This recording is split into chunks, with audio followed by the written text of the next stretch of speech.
हिंदुस्तान के एक बादशाह का है, जिसने मुसीबत के वक्त इमाम हुसैन अलैहिस्सलाम को पुकारा तो आप फौरन हिंदुस्तान में उसकी मदद को आन पहुंचे।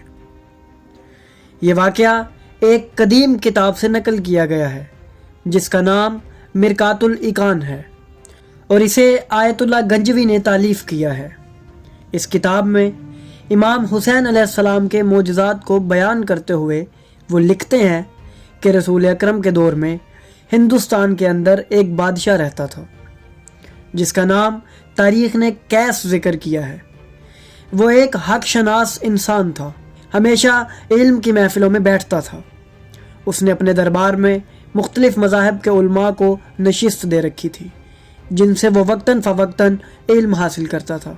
तमाम उलमा उसे अपने अपने मज़ाहिब के रहनुमाओं के हालात ज़िंदगी सुनाया करते थे, जिन्हें सुनकर वो बहुत खुश होता